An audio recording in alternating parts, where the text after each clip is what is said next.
Piercing through the foliage comes the last rays of afternoon sunshine.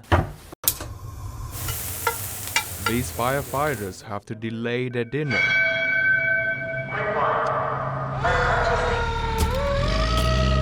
When lives are on the line.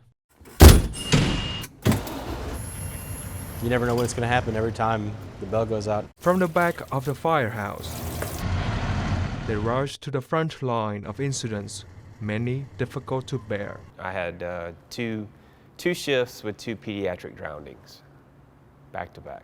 Gainesville Fire Rescue Lieutenant Chad Belger takes charge of his company of firefighters and pays special attention to challenging calls. When you go and you do the very best you can, but you still fail, there's a lot of guilt and shame that's involved with that. Belger's invested more than 15 years. There's Chad, a picture of him from 6 years ago. Serving the city of Gainesville. Great guy, I love working with him. With that time and dedication came stress.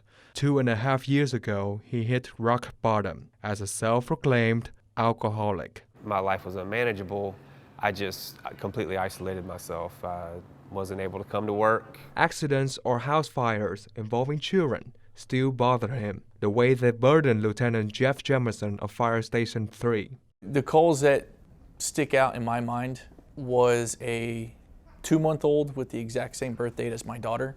Jemison couldn't save the baby in that 2014 car accident. Man, that could have been my daughter. His mind latched onto catastrophic scenes. Someone had said, yeah, I can't wait to walk my daughter down the aisle. And then at that moment, I broke down, started crying in front of a bunch of people. Sleep deprivation and depression sent him on a downward spiral. Suicide was a real thought, and in my mind, that was the only way to get rid of my burden. In 2019, there were 11 reports of active and retired firefighters taking their own lives, 12 the year before. In all, 113 Florida firefighters committed suicide since 1952. We are losing more firefighters every year to suicide and substance abuse. The number of Florida firefighter suicides ranked second in the country, according to the Firefighter Behavioral Health Alliance, one of the only organizations that tracks first responders' suicides. The ones that still touch me are kids that have drowned in the pool. Having served the Clearwater Fire Department for 24 years, even after you retire, those things still linger in your memory. Florida State Senator Ed Hooper filed a bill, which is now a part of Committee Bill SB 7012, to create a suicide deterrence task force.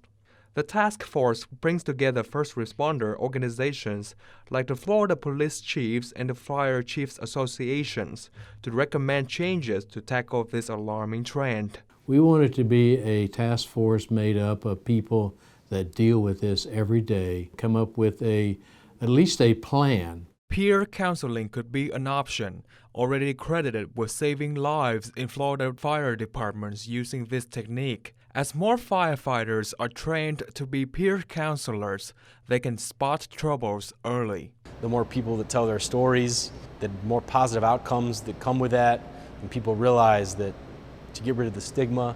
A stigma that could lead to shame, keeping firefighters like Belger from getting the help they need. Shame is a killer, and it kept me sick and it kept me isolated for years.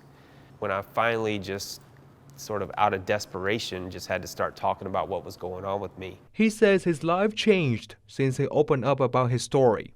I still have a lot of goals, a lot of drive to be a contributor, but I also do a lot better about taking a step back, being grateful for what I do have. Now he's sharing a new chapter about living life to the fullest among his peers and community who care.